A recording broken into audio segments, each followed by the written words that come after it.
अब वो परमात्मा पूर्ण ब्रह्म सारी सृष्टि का रचनहार कुल मालिक अपने लोक से चलकर इस काल ब्रह्म के 21 ब्रह्मांडों में आता है।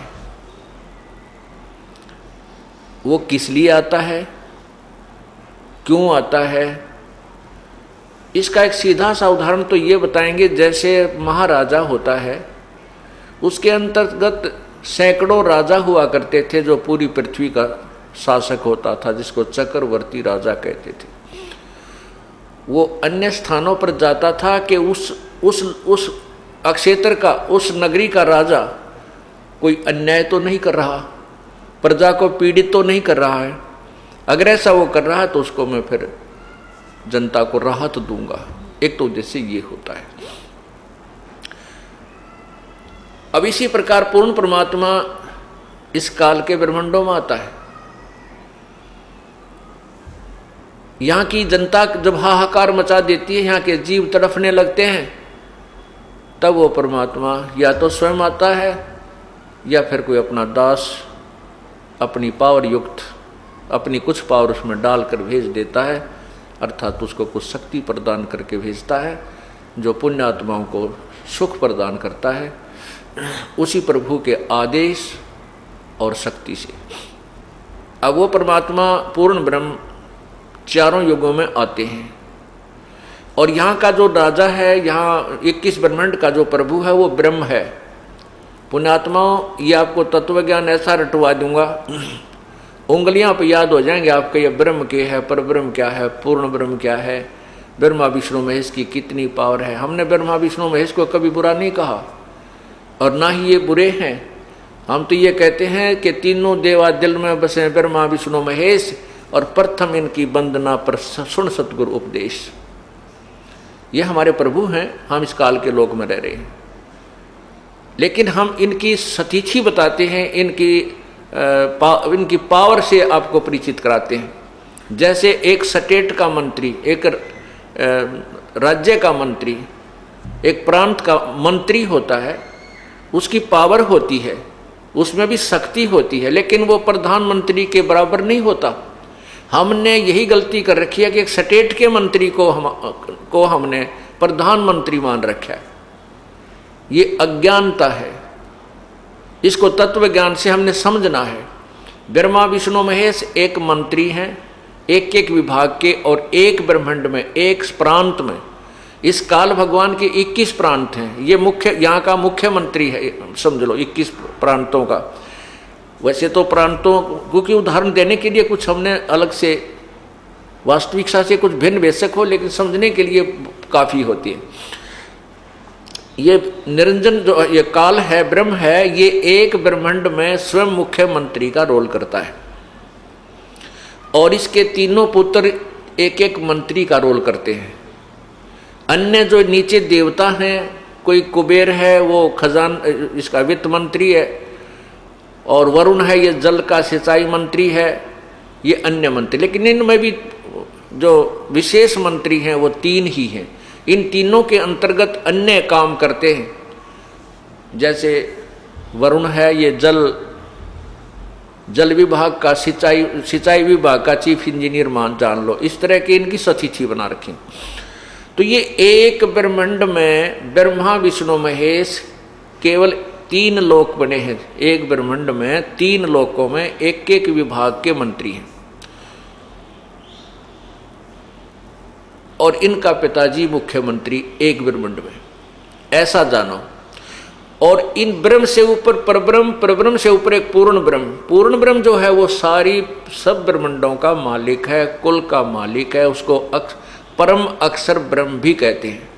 पवित्र गीता जी अध्याय 7 श्लोक 29 में गीता ज्ञान दाता प्रभु कह रहा है कि अर्जुन, जिस समय तुझे सभी आध्यात्मिक ज्ञान हो जाएगा और तू मेरे से परिचित हो जाएगा और तत्ब्रह्म से, उस परमात्मा से तू परिचित हो जाएगा, फिर संसार की कोई ही वस्तु की तू इच्छा नहीं करेगा, कोई डिमांड तेरे मन में नहीं रहेगी। देखो कितना अच्छा ज्ञान है पवित्र गीता जी का, लेकिन आज तक हमारे को समझाने वाले नहीं मिले ठीक से। इसमें कहा है, गीता बोलने वाला भगवान अर्जुन को कह रहा है कि अर्जुन, जब तू पूर्ण रूप से तत्व ज्ञान से या आध्यात्मिक ज्ञान से पूर्ण रूप से परिचित हो जाएगा और फिर मुझे समझेगा और फिर तत्ब्रह्म को जानकर यहाँ की कोई भी वस्तु तू नहीं चाहेगा।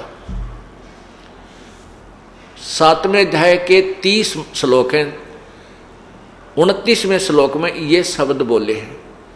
जब 8वां अध्याय प्रारंभ होता है, अर्जुन ने सबसे पहले यही प्रश्न किया कि हे भगवान, किम तत्ब्रह्म पुरुषोत्तम, वो तत्ब्रह्म कौन है जो आपसे भी ऊपर है, आपसे भी कोई अन्य है, और उसको जानने के बाद आपकी सचिथि का पता होगा, तत्व ज्ञान को जानने के बाद आपको भी मैं समझूंगा, और वो ब्रह्म कौन है, तत्ब्रह्म कौन है, उसके बारे में बताइए। गीता ज्ञान दाता ने, गीता बोलने वाले प्रभु ने गीता जी के 8वें अध्याय के 3 मंत्र में श्लोक में कहा है, वो परम अक्षर ब्रह्म है, वो परम अक्षर ब्रह्म है। यानी गीता बोलने वाले परमात्मा भगवान से कोई और परमात्मा है, उसके विषय में गीता ज्ञानदाता कह रहा है, वो परम अक्षर ब्रह्म है। 8वें अध्याय में ही फिर आगे चल के 5वें और 7वें श्लोक में गीता ज्ञानदाता भगवान अपने बारे में कह रहा है कि मेरी भक्ति कर, मुझे ही प्राप्त होगा।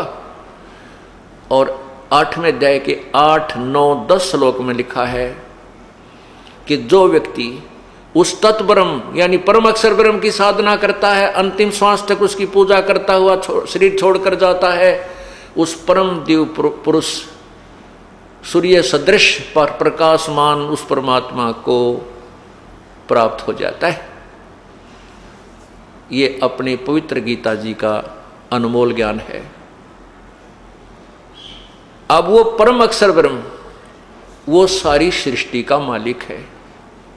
उसी के लिए गीता अध्याय नंबर 18 के मंत्र 62 में कहा है गीता ज्ञानदाता ने कि अर्जुन तू सर्वभाव से उस परमेश्वर तत्ब्रह्म की शरण में जा, परम अक्षर ब्रह्म की शरण में जा, उसकी कृपा से ही तू परम शांति और शाश्वत स्थान अर्थात सतलोक को प्राप्त होगा। शाश्वत स्थानम, शाश्वत माने सदा रहने वाला, यानी अविनाशी स्थान माने धाम लोक, सत्यलोक को प्राप्त हो जाएगा।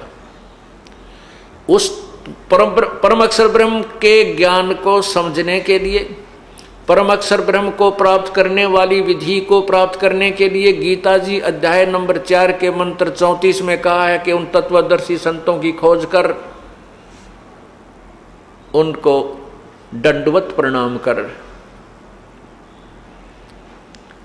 विनम्र भाव से कपट छोड़कर प्रसन्न कर, फिर वो तत्वदर्शी संत तुझे उस परम पिता के पाने की विधि बताएंगे।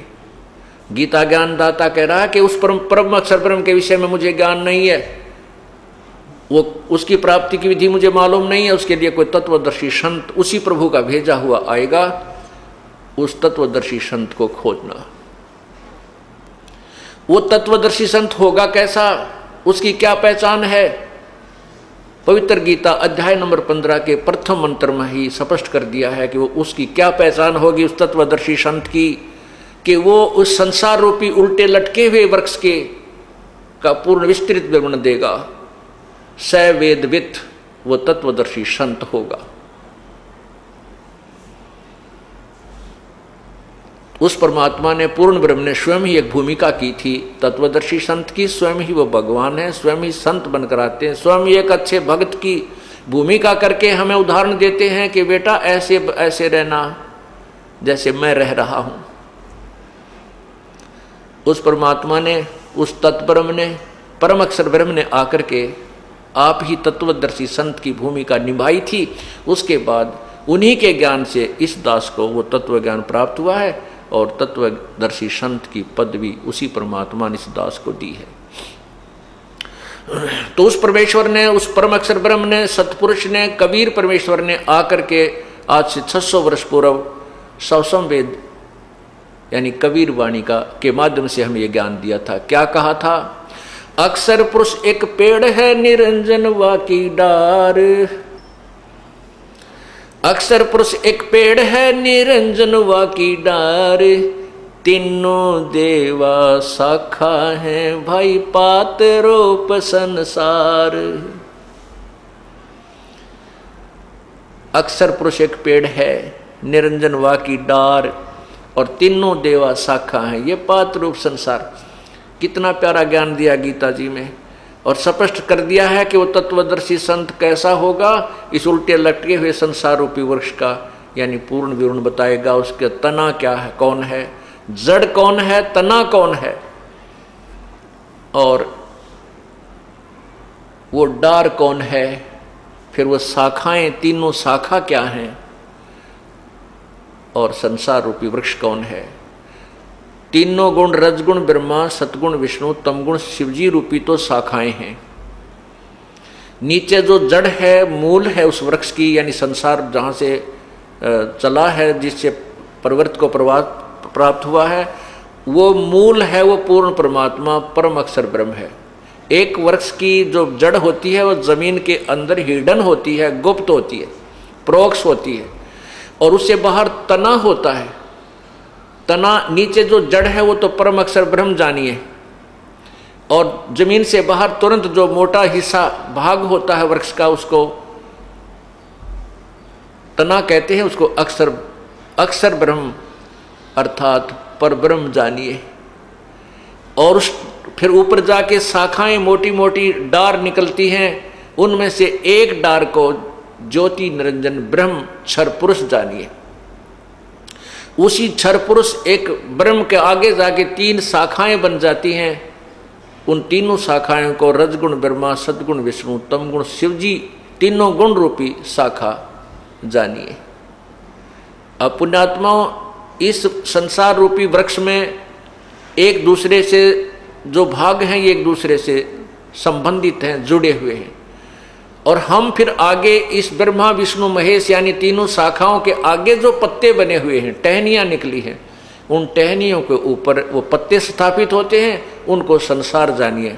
हम आज संसार में हैं, आप संसार हैं, आप ब्रह्मा विष्णु महेश रूपी इन तीनों शाखाओं पे आधारित हैं।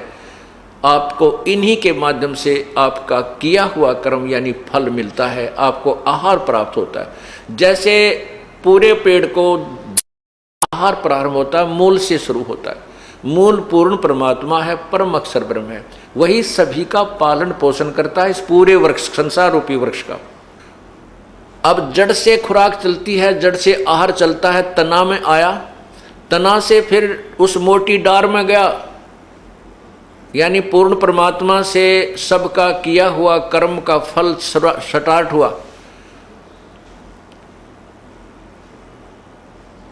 वो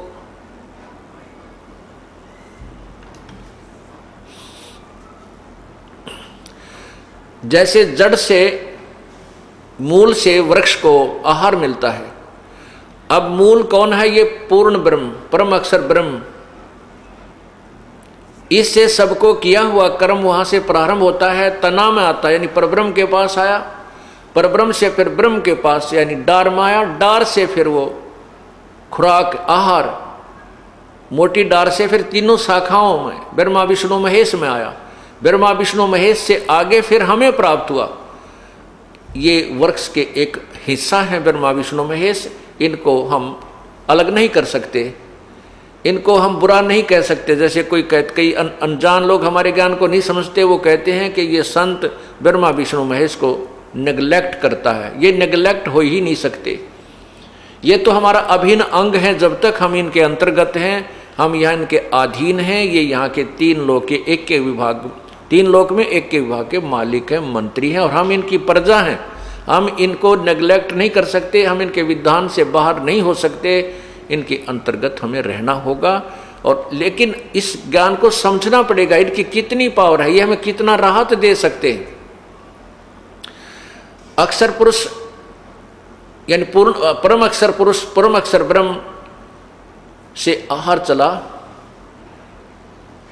वो फिर तना यानी परब्रह्म में, फिर ब्रह्म में, डार में, डार से फिर तीनों शाखाओं में, शाखाओं से आगे हम पत्तों में, इस संसार रूपी पत्तों में। ऐसे आहार यानी किया हुआ कर्म हमें इस प्रोसीजर से इस प्रकार हमें कड़ी से मिलता है। तो इसमें कोई भी भगवान, किसी भी परमात्मा को हम अवॉइड नहीं कर सकते। प्रभु को स्वामी है ये हमारे, लेकिन हमने मूल ज्ञान को समझना है कि ये इन सबको भी पालन करने वाला कौन है, ये भी किस पर आधारित है। अब इसी का ज्ञान, इसी का प्रमाण इसी अध्याय नंबर 15 के, गीता जी के अध्याय नंबर 15 के 1 से लेकर 4 में तो ये निर्णय दे दिया कि वो संत जो पूर्ण संत, तत्वदर्शी संत होगा, ये ज्ञान बताएगा, संसार रूपी वृक्ष के प्रत्येक भाग का भिन्न भिन्न विवरण बताएगा। और फिर कहा कि जब तत्वदर्शी संत मिल जाए, 15वें अध्याय के 4 श्लोक में बताया है कि जब तत्वदर्शी संत मिल जाए तो उस तत्व ज्ञान के आधार से इस संशय रूपी इस वृक्ष को काट के, संशय रूपी वृक्ष तत्व ज्ञान रूपी शस्त्र से अज्ञान रूपी इस वृक्ष को काट कर उसके पश्चात उस तत्व, उस परम धाम को, उस परम पिता परमेश्वर की खोज करनी चाहिए, जहां पर जाने के बाद संसार में लौटकर प्राणी नहीं आते। गीता जी अध्याय नंबर 15 के श्लोक 4 में निर्णय दिया है कि जब 3 और 4 में ये निर्णय दिया है कि जब तत्वदर्शी संत मिल जाए, उस तत्व ज्ञान रूपी शस्त्र से अज्ञान रूपी उस वृक्ष को जो आपके अंदर घर कर चुका है उसको समाप्त करके, यानी उस पूर्ण रूप से संसार रूपी वृक्ष को समझकर उसके पश्चात उस परमेश्वर के उस परम पद, परमेश्वर के उस परम पद की खोज करनी चाहिए, जहां जाने के बाद संसार में साधक संसार में लौट कर नहीं आते। और ये गीता ज्ञान दाता भगवान कहता मैं भी उसी की शरण में हूं।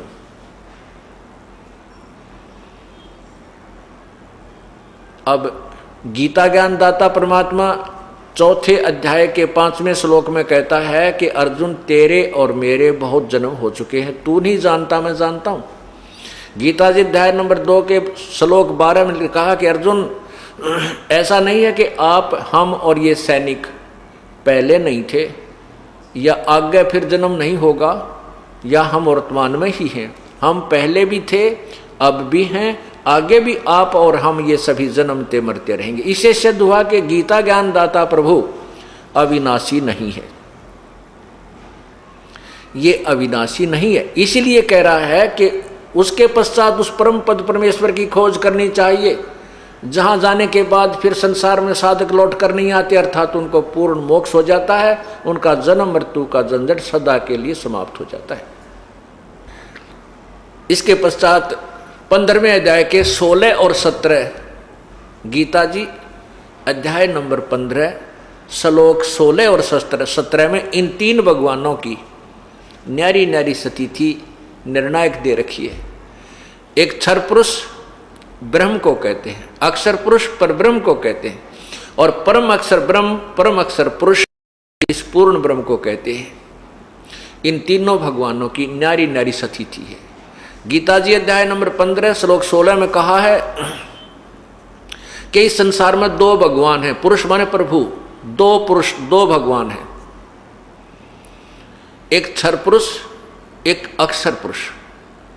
और इन दोनों प्रभुओं के लोकों में और इन दोनों प्रभुओं के शरीर नाशवान हैं, आत्मा अविनाशी होती ही है। ये स्वयं भी नाशवान है, इनके अंतर्गत जितने प्राणी, इनकी भी जन्म मृत्यु होती है। ये अमर नहीं है, ये अमर नहीं है। लेकिन अक्षर का अर्थ अविनाशी होता है। अब ध्यान से सुनना पुण्यात्माओं, क्योंकि एक तत्व ज्ञान है, इसमें समय समय पर हर एक निर्णय दिया जाता है और आपको पूर्ण रूप से ये समझ में आना चाहिए, तभी आप इस मार्ग को ग्रहण कर सकोगे। यहां अक्षर पुरुष का अर्थ अविनाशी भगवान, अविनाशी प्रभु। लेकिन फिर 15वें अध्याय के 17वें श्लोक में लिखा कि वास्तव में अविनाशी तो इन दोनों से भी न्यारा है, और वही परमात्मा कहलाता है, और वही तीनों लोकों में प्रवेश करके सबका धारण पोषण करता है। वो अविनाशी परमात्मा इस प्रकार कहा जाता है।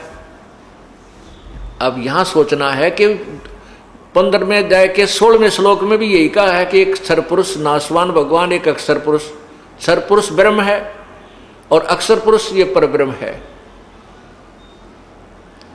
तो अक्षर पुरुष का अर्थ अविनाशी भगवान हुआ, अविनाशी प्रभु हुआ। और फिर 17वें श्लोक में कह दिया कि ना अविनाशी तो इन दोनों से भी उत्तम पुरुष, यानी वास्तव में सच्चा भगवान तो कोई इनसे भी नहीं आ रहा है और वही वास्तव में अविनाशी है।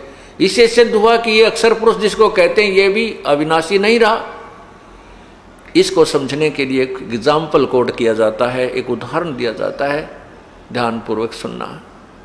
तत्व ज्ञान को समझे बिना आप भक्ति पर नहीं लग सकते और ना ही काल के लोक से आपकी यहां से आस्था हट सकती। क्षर पुरुष ब्रह्म है, अक्षर पुरुष ये परब्रह्म है, परम अक्षर ब्रह्म यानी पूर्ण परमात्मा वो पूर्ण ब्रह्म है। इन तीनों भगवानों की सतिथि को समझने के लिए आप ऐसे समझिएगा कि जैसे एक सफेद कप होता है, चाय पीने का चीनी का प्याला जिसे कहते हैं, उसकी सतिथि से आप परिचित हैं कि हाथ से अगर छूट गया, फर्श पे गिर गया तो टुकड़े टुकड़े हो जाएगा, इतना क्षर है, नाशवान, बिल्कुल इसका तो क्लियर पता है कि नाशवान है। दूसरा कप समझिए स्टील का, इस्पात का बना हुआ है। अब वो कप उस सरपुरुष यानी उस मिट्टी के कप की तुलना में हमें बहुत स्थायी नजर आता है, अविनाशी नजर आता है भी, लेकिन वो भी वास्तव में अविनाशी नहीं है, क्योंकि स्टील को भी लोहे को भी समय आने पर जंग लगेगा और एक दिन वो विनाश को प्राप्त हो जाएगा। लेकिन उसकी तुलना में वो बहुत ज़्यादा समय के बाद नष्ट होगा, इसलिए उसको भी हम पक्का मान लेते हैं कि यो भाई टूटा को नहीं, खत्म नहीं होएगा, खत्म टूट भी जाएगा। अगर व्हीकल के नीचे आ गया टूट भी गया और अच्छे लठ गण मार दिए उसका चूरा भी हो जाएगा। यानी वो स्थायी होते हुए भी वो जंग लगेगा, स्थायी नजर आते हुए भी उसका विनाश होगा, जंग लगेगा। अब मिट्टी से बना हुआ जो प्याला है उसकी तुलना में ये इस्पात से बना हुआ प्याला काफी स्थायी है, लेकिन वास्तव में अविनाशी नहीं है। इसका भी विनाश होता है, जंग लगता है इस्पात को, लेकिन समय बहुत होता है। तीसरी धातु का कप बना हुआ सोने का, अब सोने को जंग नहीं लगता, उसका विनाश नहीं होता। ये एक एग्जाम्पल समझना। ये क्षर पुरुष यानी ब्रह्म ज्योति निरंजन तो मिट्टी से बना हुआ, इस चीनी वाली मिट्टी जो बोलते हैं सफेद, इससे बना हुआ ये कप मटेरियल, इस मटेरियल से बना हुआ शरीर समझो, और अक्षर पुरुष यानी परब्रह्म का स्टील का इस्पात का बना हुआ समझो, यानी इतना स्थायी समझो। और पूर्ण परमात्मा को सोने का शरीर युक्त, सोने का प्याला समझो, अर्थात उसका स्थायी शरीर इतना है। अब यहां कहा है कि ये गीता जी के अध्याय नंबर 15 के मंत्र 16 में तो दो भगवान बताए हैं, क्षर पुरुष और अक्षर पुरुष, और इन दोनों के शरीर भी नाशवान हैं और इनके अंतर्गत जितने प्राणी हैं उनके भी शरीर नाशवान हैं, ये भी जन्म मृत्यु को प्राप्त होते। आत्मा अमर है, आत्मा तो गधे की भी अमर है, आत्मा तो कुत्ते की भी अमर है, आत्मा मनुष्य की भी अमर है, लेकिन इसके साथ जो संकट, ये झंझट, जो दुख जुड़े हुए हैं, ये अंत पूर्ण परमात्मा के लोक में जाने से ही होगा, सतलोक में जाने से ही होगा। गीता जी अध्याय नंबर 15 के श्लोक 17 में कहा है, उत्तम पुरुष तु अन्य परमात्मा इति उदारते। ओए होए, कितना प्यारा ज्ञान दिया पवित्र गीता जी में कि इन क्षर पुरुष यानी ब्रह्म से, ज्योति निरंजन से, और अक्षर पुरुष अर्थात परब्रह्म से भी उत्तम पुरुष है तु अन्य। वो उत्तम पुरुष यानी सच्चा भगवान, श्रेष्ठ प्रभु तो कोई और है, इन दोनों से भी भिन्न है। परमात्मा इति उदारते। हे पुण्यात्माओं, इन पवित्र सदग्रंथों के एक एक श्लोक में और दो हिस्से बने हुए, इनके भी न्यारे न्यारे बहुत ही सुंदर अर्थ बनते हैं। परमात्मा इति उदारते, जिसको भगवान कहा जाता है। इस भगवान कहा जाता है, ये क्यों कहा? क्योंकि पुरुष का अर्थ प्रभु होता है। यहां परमात्मा क्यों कहा, जिसको परमात्मा कहा जा सकता है उसमें पुरुष बोला है। अब तत्व ज्ञान में यही निर्णय दिया जाता है कि पुरुष माने प्रभु और परमात्मा का अर्थ क्या होता है, भगवान किसे कहते हैं, भगवान की डेफिनेशन क्या है, परमात्मा की क्या परिभाषा है जो जिसको हम परमात्मा कह सकते हैं। वैसे तो प्रभु का अर्थ स्वामी होता है। स्वामी तो सभी हैं, कसाई है, कसाई के नीचे 4-5 नौकर हैं, वो उनका स्वामी है। और ऐसे ही स्टेट में कोई मंत्री है, उसके भी नीचे भी जो अन्य है वो उनका स्वामी है। इसी प्रकार स्वामियों में अंतर है। स्वामी सभी हैं, लेकिन वास्तव में जो स्वामी के क्या गुण होते हैं कि स्वामी वही कहलाता जो दुख ना दे, केवल सुख दे। भगवान उसे कहते हैं, भगवान उसे कहते हैं जो हमें यहां पर सभी पदार्थ उपलब्ध करवावे, खाने के पीने की सारी व्यवस्था, ओढ़न पहनने की, गर्मी सर्दी से बचाए उसको, और उसको भगवान कहते हैं जो हमें सभी सुविधाएं प्रदान करे और दुख ना दे, किसी प्रकार की भी पीड़ा हमें नहीं दे, उसे भगवान कहते हैं, वो परमात्मा कहलाता है। अब जैसे यहां काल के लोक में, हम ब्रह्म के लोक में रह रहे हैं और हमें यहां पर सभी सुविधाएं भी नजर आती हैं। कितनी अच्छी हवा चल रही है, वर्षा होती है, पौधे पेड़ फल फूल के युक्त पौधे उग जाते हैं, फलदार वृक्ष लगे हुए हैं, झरने बह रहे हैं, और काजू किस्मस के सेब संतरों के बाग बगीचे, ऐसे बढ़िया फल यहाँ पर लगे हुए हैं। पृथ्वी के अंदर से मीठा पानी हमें मिल रहा है, गर्मियों में ठंडा और सर्दियों में वही अंदर से गर्म निकलता है। तो हम सोचते हैं भगवान ने कमाल कर रखा है, देखो कितनी सुविधा दे रखी है, वही भगवान ही है, ये तो क्या कमाल कर दिया। लेकिन परमात्मा हमें, परमेश्वर ने आकर बताया है कि ये भगवान नहीं है, ये परमात्मा नहीं है, यहाँ का भगवान जिसको तुम भगवान मान रहे हो, नहीं, इसमें स्वार्थ निहित है, ये वास्तव में परमात्मा नहीं है। परमात्मा तो है क्योंकि कुछ भगवान जैसे लक्षणों युक्त है। भगवान में अब मैंने अभी बताया आपको कि भगवान उसे कहते हैं जो केवल सुख दे, सारी सुविधा दे और दुख कति नहीं दे, मृत्यु नहीं करे, किसी का बेटा नहीं मारे, किसी की बेटी नहीं मारे, किसी की माँ नहीं मारे, किसी का बाप नहीं मारे, उसको भगवान कहते। खवावे प्यावे तो बढ़िया मार दे, फिर वो भगवान किसा हुआ, वो काहे का भगवान होया।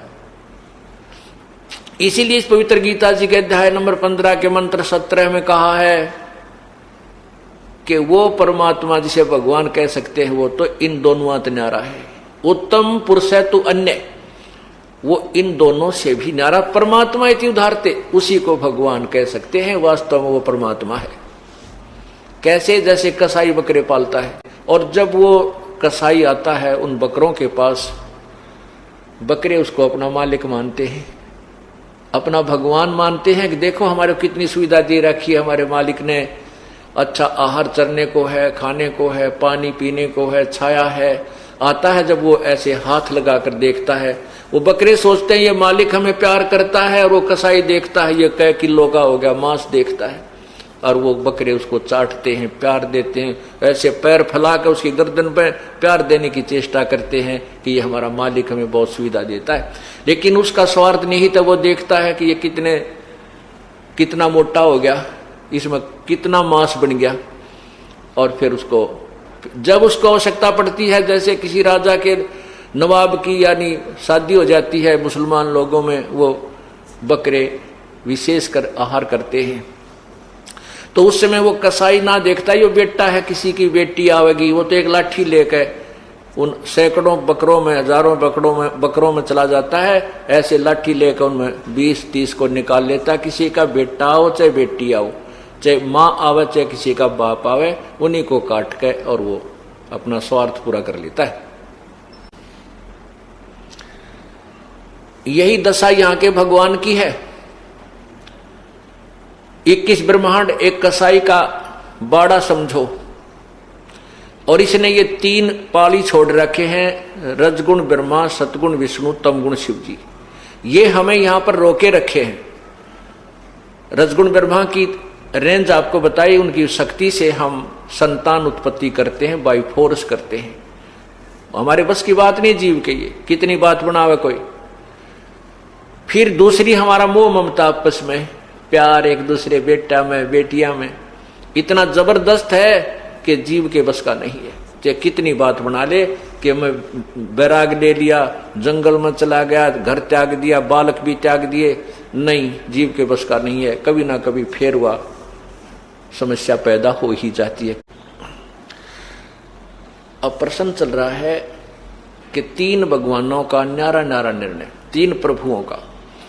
ब्रह्म ये क्षर पुरुष है, जी किस ब्रह्मांड का मालिक है, और इस एक ब्रह्मांड में ब्रह्मा विष्णु महेश केवल एक एक विभाग के प्रभु हैं, ये भी भगवान है। अब यहां थोड़ी सी परिभाषा आपको प्रभु की बताना चाहता हूं कि प्रभु किसे कहते हैं। प्रभु माने स्वामी, मालिक। अब जैसे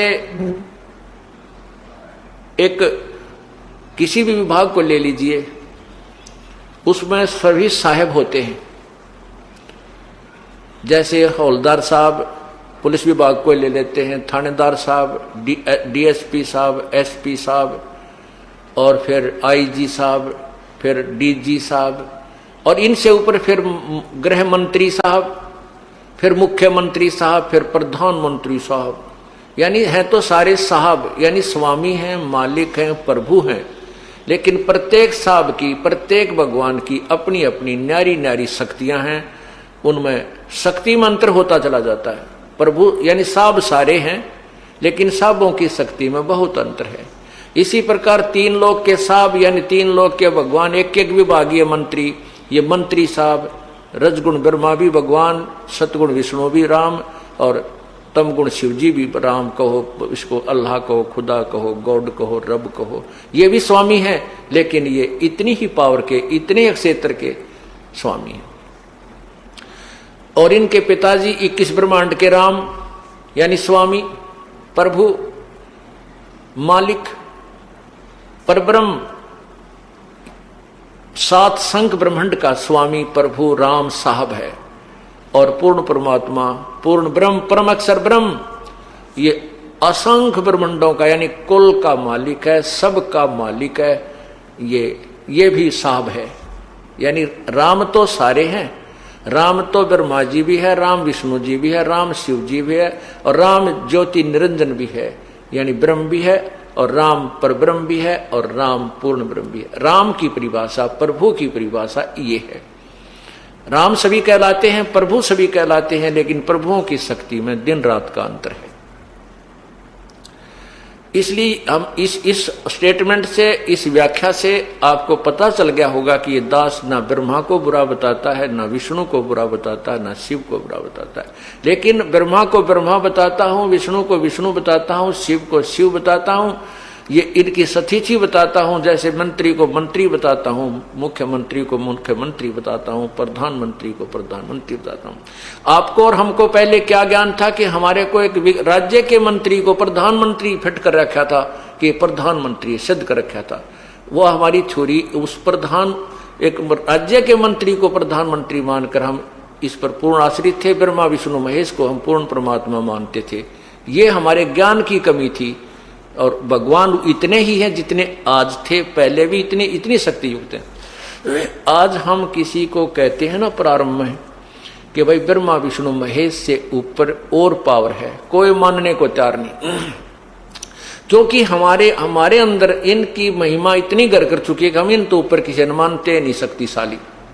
जैसे आज से सन 1947 से पहले जो हिंदुस्तान की जो स्थिति थी, हमारे यहाँ एजुकेशन नहीं थी, शिक्षा नहीं थी, और उस समय जनसाधारण जनता की एक इतना ज्ञान था कि गांव में कोई भी टॉप पहन का आ जाता ना अधिकारी, तो सब ने क्या करते, गांव वाले साहब आ रहे हैं भाई, पानी वाला साहब आ रहे हैं, पानी वाला साहब अर्थात इरिगेशन डिपार्टमेंट का साहब आ रहा है।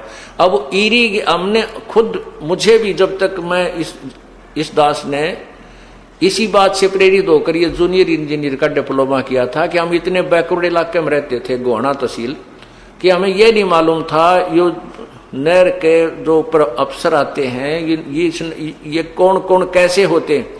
हम तो जो भी टोप पहन का जाता गाँव वाले ने साहब आ रहा है, पानी वाला साहब आ रहा है, तो ये नहीं पता था कौन साहब है, उसकी कितनी पावर है। और दास का जो किसान परिवार में जन्म था, कभी कभी गाय भैंस चराने के लिए पाली भी जाते थे। गांव में हमारे में फ्लड बहुत आती थी, इसलिए वर्षा के दिनों में केवल नहर ही ऐसा स्थान होता था जहां पर पशु चराए जाते थे। नहरों पर पशु चराना तो नहर विभाग वालों को मान्य नहीं, वो नहीं चराने देते थे, उनके चालान काट देते थे, पकड़ के थाने में मतलब ले जाते थे, चालान काट डरा देते थे। तो हम भाग जाते थे, आ जाता ना कोई टोप पहन के, तो हम पाली थे, बालक थे, छोटे छोटे, स्कूल में जाते थे, बीच में छुट्टियों में पाली अन्य भी होते थे जो नौकर रखे होते थे हमारे घर वालों ने, उसके साथ साथ फिर हमारे को भी भेज देते थे, क्योंकि उसमें एक सीमित स्थान पर पशु चराने होते थे नहर के आसपास। तो सब भाग जाते थे, नहर का साहब आ गया भाग जाते थे। उसके जाने के बाद फिर पशुओं को ले आते थे। कहने का भाव ये है कि हम इतने इलिटरेट थे, हमारे घर वाले भी, हमारे गांव वाले भी, यानी सभी क्षेत्र के, केवल एक गांव के नहीं, कि हमें ये नहीं मालूम था ये साहब कितनी पावर का है। अब हमें सब, उस समय हमारी ऐसी स्थिति थी, और उस समय हम डीसी को एक सुप्रीम पावर माना करते, डीसी को एक सुप्रीम पावर मानते थे। गांव वाले ने कहा कि में भी बात होती कि डीसी लाग रहा है तू के डीसी लाग रहा है, तेरा बाबू के डीसी लाग रहा है, यानी डीसी तो ऊपर पावर, फिर किसी की मान्या नहीं करते, कोई शक्ति और भी है, इसी हमारे मन में धारणा हो रही थी। एक उदाहरण है, एक समय एक चुटकुला आ रहा था एक अखबार में, उसमें एक समय कोई मंत्री, मुख्यमंत्रियों के ऊपर कोई घोटाले का केस हो गया और उनको कोई सजा की तैयारी होगी। पेपर में पहले दिन आया था कि इनको सजा पक्की होगी। तो चुटकुले में किसी ने प्रश्न कर रखा था कि भाई ये प्रधानमंत्री, राष्ट्रपति अगर ये ऐसी गलती कर दें क्या इनकी भी सजा हो जाएगी? तो उत्तर था ये कि डीसी लाग रहे हैं, इनकी भी सजा हो जाएगी। इनकी सजा क्यों ना होगी, ये कि डीसी लाग रहे हैं। अर्थात उसके मन में ये समझाना था कि हम डीसी को प्रधानमंत्री और मुख्यमंत्री, राष्ट्रपति से भी ऊंचा मान रहे थे। अगर ये कि डीसी लाग रहे, अगर डीसी तो के ऊपर तो कोई पावर को नहीं, इसके ऊपर कोई कानून ही नहीं काम करता।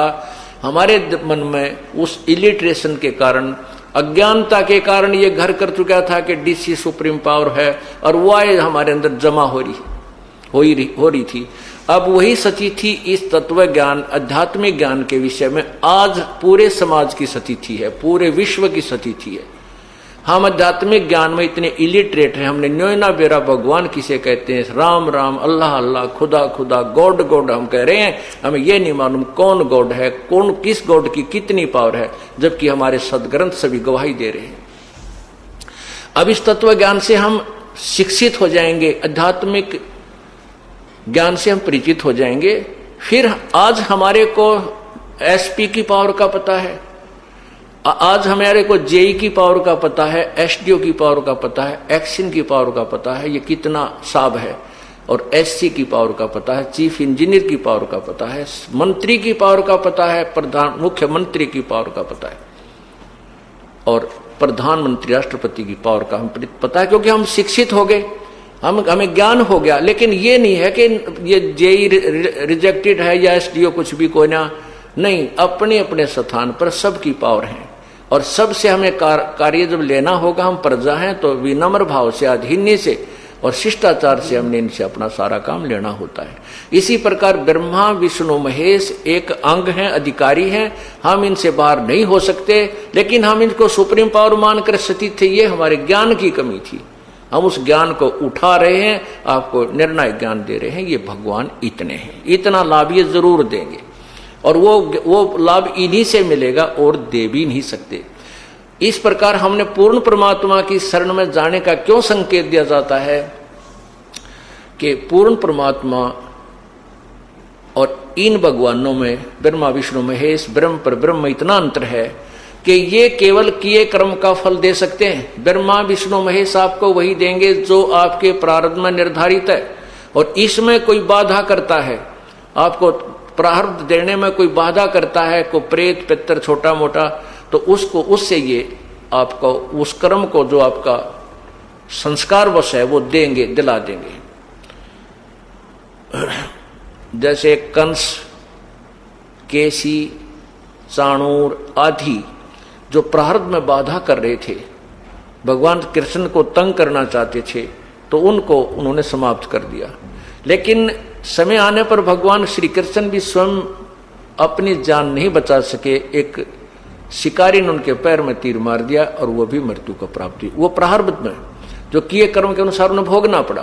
तो ये भगवान अपने किए हुए प्रारब्ध जो कर्म है उसको घटा बढ़ा नहीं सकते, उतना ही दे सकते जितना आपके भाग्य में है। जैसे फॉर एग्जाम्पल एक, क्योंकि प्रारंभ में जब ये ज्ञान कोई सुनता है तो एकदम स्ट्राइक करता है उसका दिमाग, तो वो कहता है कि क्या ब्रह्मा विष्णु में इसमें शक्ति को ना, ये भी तो भगवान विष्णु भी तो पावरफुल हैं, शक्तिशाली हैं, उन्होंने मोरध्वज के बेटे ताम्रध्वज को आरे से चिरवा कर जीवित कर दिया, उन्होंने उसका जीवन दान दे दिया।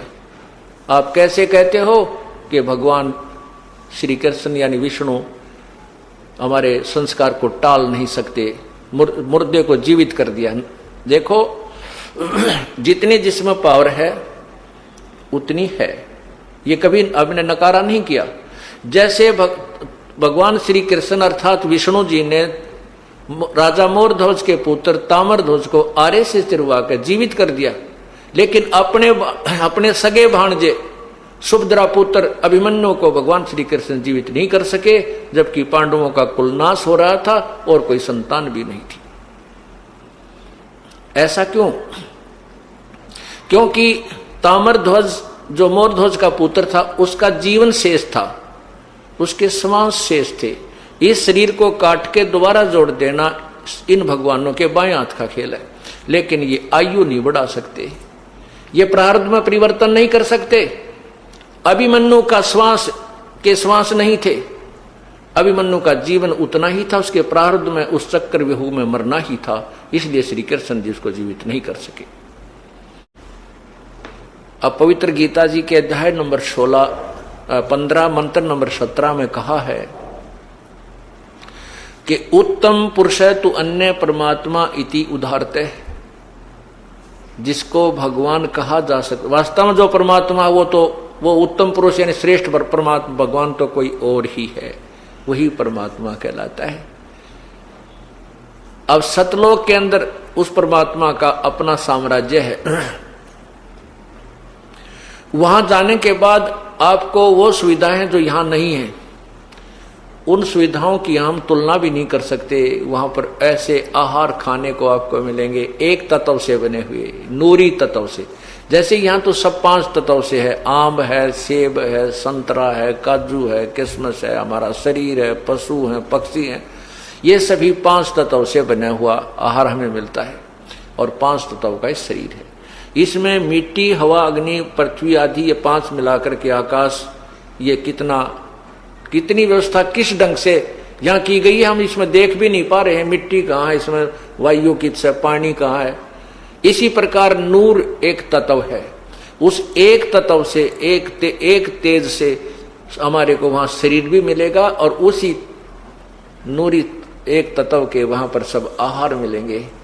यहाँ से सुंदर सेब संतरे होंगे, काजू किशमिश और मीठा आहार होगा। वहां अमृत शब्द हमने सुना है, अमृत यानी अति स्वादिष्ट पेय पदार्थ, अति स्वादिष्ट आहार, उसको अमृत कहते हैं। अमृत जैसा मीठा है, तो वो तो टेस्ट भी नहीं है यहाँ पर। देखो मीठा तो आम तकरीबन सारे होते हैं, लेकिन उनमें भी छांटा जाता है कि लंगड़ा घना मीठा है, कि देसौरी घना मीठा है, यानी उनमें स्वादिष्ट तामा अंतर आता है। इसी प्रकार पूर्ण परमात्मा के लोक में वो यथार्थ आहार हमें प्राप्त होंगे। वहाँ वो परमात्मा है, वो केवल वो हमें सुख ही सुख देता है, हमें भोग्य पदार्थ देता है, भगवान कहलाता है। जो हमें खाने के पदार्थ यानी भोग पदार्थ प्रदान करवाए उसको भगवान कहते हैं। तो वो परमात्मा सतलोक में हमें केवल सुख ही सुख देता है, हमें सारी सुविधा देता है, ना बेटा मारे ना बेटी मारे, ना किसी का कोई घर छूटे ना फ्लड आवे, वो पूर्ण सुख ही सुख देता है, सभी सुविधाएं देता है। भगवान वास्तव में उसे कहते हैं जो मारे नहीं, जिसको किसी को दुख नहीं दे, किसी प्रकार की पीड़ा ना करे दे, उसको परमात्मा कहते हैं। अब परमात्मा ये भी है, जैसे आपको उदाहरण दिया, कसाई भी मालिक होता है कुछ नौकरों के ऊपर और बकरे भी पालता है, वो भी उन बकरों का मालिक है, लेकिन वो मालिक वास्तव मालिक नहीं है, मालिक वाले गुण नहीं है उसमें, प्रभु वाले गुण परमात्मा वाले गुण नहीं हो तो स्वार्थ वस्तु फिर नहीं देखता, उसमें रहम नहीं है। और सतलोक में सतपुरुष जो है वो वास्तव में परमात्मा है, उसमें दया ही दया है, वो दुख नहीं देता। इसलिए कहा कि वो उसको परमात्मा इति उधारते, उसको बस एक वो है भगवान परमात्मा कहा जाता है। यह त्रिलोक में जो तीनों लोकों में अविश्य प्रवेश करके विभर्ति सबका पालन पोषण करता है। यह लोक त्र में तीनों लोकों में विभर्ति प्रवेश करके और सबका पालन पोषण करता है। अविश्य सब में प्रवेश करके सबका पालन पोषण करता है। अविनाशी ईश्वर है, वो अविनाशी ईश्वर है, वास्तव में वो अविनाशी परमात्मा है। तो इस प्रकार हमने इस तत्व ज्ञान को समझना है। इसलिए गीता जी के ज्ञान को हमें समझना होगा। सदग्रंथ वही है, गीता जी वही है, चारों वेद वही हैं, परमेश्वर का सब संवेद यानी कबीर वाणी ये भी वही है। आज तक न तो इन वेदों को कोई समझ सका, न ही गीता जी को कोई समझ सका। 5500 वर्ष हो गए हैं इस पवित्र गीता जी के रिटर्न कार्य होने को हुआ है, और आज तक इसके अनुवादकर्ताओं ने गुड़ गोबर कर रखा है। किसी ने भी पवित्र गीता जी के ज्ञान को नहीं समझा और न ही इसका यथार्थ अनुवाद वो कर सके। आज इस दास ने उसका यथार्थ अनुवाद आपके समक्ष पेश किया है, और जिसको एक गहरी नजर गीता नामक पुस्तक में अनुवादित करके, ज्यों कहता हूं ट्रांसलेशन, गीता वही है, मूल ज्ञान वही है, उसका ट्रांसलेशन दास ने किया है। उस गहरी नजर गीता में ये एक पुस्तक है, यानी गीता जी को गहनता से अध्ययन करके तत्व ज्ञान की दृष्टि से उसका दृष्टिकोण से अनुवाद किया गया है। उसको पढ़कर आप फिर अन्य संतों, अन्य अनुवादकर्ताओं के अनुवाद को आप देखिएगा, आप माथे माथ मारोगे, अगर तेरा गजब हो। ऐसा अनर्थ कर रखा उन लोगों ने। गीता जी के अध्याय नंबर 18 के मंत्र 16 में 66 में, गीता अध्याय नंबर 18 श्लोक 16 में लिखा है, गीता ज्ञान दाता भगवान कहता है कि मेरे लेवल की जो साधना तूने की है, जो मेरे लेवल की साधना होती है, मेरे सत्तर की साधना को मुझ में त्याग कर उस परम अक्षर ब्रह्म परमात्मा की शरण में जा, और फिर मैं तुझे सर्व पापों से मोक्ष कर दूंगा, तू चिंता मत कर। पुण्यात्माओं, हम सतलोक जाएंगे। सतलोक जाने के लिए हमने कौन सा फार्मूला अपनाना है, कौन सी विधि अपनानी है, कौन सी भक्ति अपनानी है, उसको भी गीता जी में बता रखा है। अब इसमें 18वें अध्याय के 66वें श्लोक में गीता जी में कहा है कि सर्वधर्मान परित्यज माम एकम शरणम व्रज अहम तवा सर्व पापे मोक्षामि मा शुच।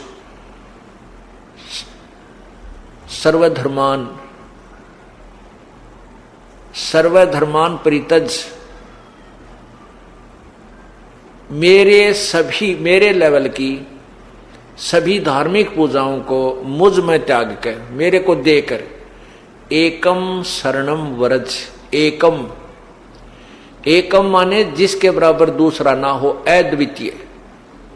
अद्वितीय परमात्मा उसकी तुलना में कोई नहीं है, परम अक्षर ब्रह्म। जैसे गीता जी के अध्याय नंबर 8 के मंत्र 3 में खुद गीता ज्ञानदाता प्रभु कह रहा है कि वो परम अक्षर ब्रह्म है। और 8वें अध्याय के ही 8, 9, 10 श्लोक में कहा है कि उस परमात्मा की भक्ति करता हुआ जो अंत समय में शरीर छोड़कर जाता है तो उसी को प्राप्त हो जाता, उस देव परम पुरुष को प्रकाश होता है, जो प्राप्त होता है, जो सूर्य की तरह तेजो में है। 8वें अध्याय के 7वें और 5वें श्लोक में अपने बारे में कह रहा है कि मेरी साधना करता है वो मुझे प्राप्त होता है। 8वें अध्याय के 13वें श्लोक में लिखा कि मेरा एक ओम नाम है, मेरा एक ओम नाम, ओम अक्षर है मुझ ब्रह्म का, उसको जो अंतिम सांस तक जाप करता छोड़ के जाता है, शरीर त्याग कर जाता है, तो अंत समय में मुझे प्राप्त होता है। उस परमात्मा की शरण में जाने के लिए क्या संकेत किया कि तत्वदर्शी संतों की खोज करो, फिर वो तत्वदर्शी संत तुम्हें जो ज्ञान बताएं उस विधि से साधना कीजिए, फिर उस परम पिता परमात्मा को प्राप्त हो जाओगे। उसके लिए फिर क्या बता संकेत दिया गीता जी में, गीता ज्ञानदाता ने 17वें अध्याय के 23वें श्लोक में क्या लिखा कि ओम तत्सत, ओम तत्सत, ओम तत्सत, ये एक मंत्र है ब्रह्मणे। ओम तत्सत ये त्रिविध समर्थ है, ब्रह्मण है त्रिविध समर्थ है, उस पूर्ण परमात्मा, ब्रह्मण माने पूर्ण परमात्मा, जो गीता जी ज्ञानदाता से अलग कोई प्रभु है, परम अक्षर ब्रह्म। उस परम अक्षर ब्रह्म की भक्ति के लिए 3 मंत्र का जाप है, ओम तत्सत। ओम तो अपना बता दिया 8वें अध्याय के 13वें श्लोक में कि मेरा नुज ब्रह्म का तो केवल एक ओम मंत्र है, जो गीता ज्ञानदाता कह रहा है, उसका अंतिम सांस तक जाप करेगा तो मुझे प्राप्त होगा। उस परमात्मा के पाने का ये 3 मंत्र का जाप है, ओम तत्सत। ओम ब्रह्म का है और तत् ये परब्रह्म का, तत् सांकेतिक है, ये तत् नहीं, सत पूर्ण ब्रह्म का है, परम अक्षर ब्रह्म का। ये तत् और सत गीता जी में गुप्त रखे, सांकेतिक है, ये गीता ज्ञानदाता को पता नहीं। इसके लिए तो कहा कि उस तत्वदर्शी संत की खोज कर वो बताओगा तीनों मंत्रों के गुप्त रहस्य को। फिर जैसे वो उसकी उस 3 मंत्र का जाप है और उसकी मंत्र की जाप की विधि भी 3 प्रकार की है। ओम तत्सत इति ब्रह्मणे त्रिवद समर्थ है। ओम तत्सत जो है ये 3 मंत्र का जाप है और ये पूर्ण परमात्मा का, इसकी 3 प्रकार की विधि सिमरण करने की है। जैसे ये दास आपको बताता है, सतनाम में 2 मंत्र होते हैं, एक ओम होता है, एक तत्गुप्त है। उस 2 अक्षर के मंत्र से एक सतनाम बनता है। ये कई पंथ हमने देखे हैं, वो कहते हैं सतनाम सतनाम ऐसे जाप कर लो, 5 नाम देते हैं, उन 5 नामों में एक सतनाम भी दे रखा है, सतनाम सतनाम करने का। ये सतनाम जाप नहीं है, वो सतनाम 2 अक्षर का मंत्र है, ओम और तत्। तत् एक सांकेतिक शब्द अक्षर है, वो दास बताएगा केवल उपदेशी को। तो उस 2 अक्षर के मंत्र को सतनाम कहते हैं। और तीसरा मंत्र और है, वो सार नाम कहलाता है, वो पूर्ण परमात्मा की प्राप्ति का है।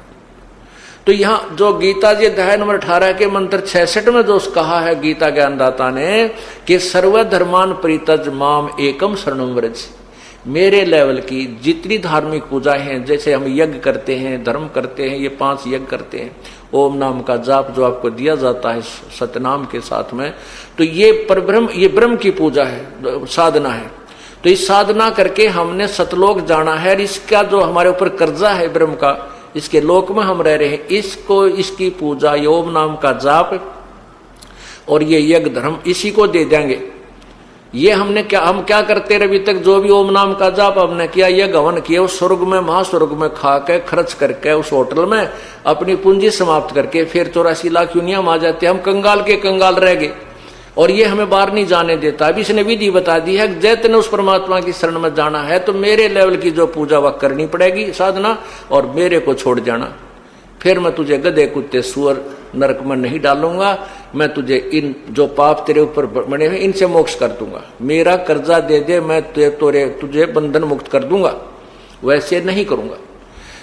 मेरे लेवल की जो पूजा है, सर्वधर्मान परित्यज माम, मेरे लेवल की सब पूजाएं मुझे देकर एकम शरणम व्रज, एकम जिसके बराबर दूसरा ना हो, अद्वितीय परमात्मा की शरण में व्रज माने जा। गीता ज्ञान दाता तो कह रहा है कि उसकी शरण में जा, और गीता जी के अनुवादकर्ताओं ने व्रज का अर्थ कर दिया आजा, मेरे पूजाओं को मेरे में छोड़कर मेरी शरण में आजा। अरे भले आदमी, अर्जुन उसकी शरण में पहले था ना ही बाण आण की कसर रहेगी। वो तो खुद कहता मैं तेरी शरण हूं, मैं तेरा शिष्य हूं, तो मुझे जो से कहेगा न्यू कर लूंगा, मुझे यथार्थ ज्ञान दे दे। अब इन गीता ज्ञान दाताओं ने कति गलत अनुवाद कर रखा है, गीता ज्ञान अनुवाद करने वालों ने कति गलत अनुवाद कर रखा है वर्ज का अर्थ, और आना लिख रखा है जबकि जाना होता। गो अंग्रेजी वर्ड है गो, उसका अर्थ जाना होता है, और गो का अर्थ कोई आना करता है वो मूर्ख है, वो उसको वो परिचित नहीं है उस शब्द के अर्थ से। और ऐसे अनुवाद हमारे गीता जी के अनुवाद करता थे, ऐसे अनुवाद किए हैं। व्रज माने जाना, यानी गो माने जाना का अर्थ आना कर रखा है। अरे थारे बलाओ थरा, और बड़े आचार्य यार मैं ऋषि पता नहीं के पदवी पाएंगे, क्यों अंधा में अंधे आंख पकड़ हाथ पकड़ रहे थे, अंधे की बागई अंधे ने मारे कौन बतासी। तो वर्ज माने जाना होता है। आप उठाकर देख लीजिए गीता जी के आज तक के जितने अनुवाद करता हैं सबने आना किया हुआ है। तो फिर ये कहता है कि जब तू मेरे जो ओम नाम का जाप और ये साधना मुझे दे देगा, मेरा धन मेरा, तो फिर मैं तुझे सर्व पापे भा मोक्षामि मां शुच, मैं तुझे सब पापों से मुक्त कर दूंगा, तू चिंता मत करे। तो पुण्यात्मा, इस प्रकार हमने इस तत्व ज्ञान को समझना है। और ये तत्व ज्ञान कैसा बताया है? और ज्ञान सब ज्ञानड़ी, कबीर ज्ञान सो ज्ञान, जैसे गोला तोब का इब करता चले मैदान। ये तत्व ज्ञान एक बार जनसाधारण बुद्धिमान लोगों के पास पहुंच गया, पूरे विश्व में जय जयकार हो जाएगी कबीर परमात्मा की, क्योंकि हम सब एक पिता की संतान हैं।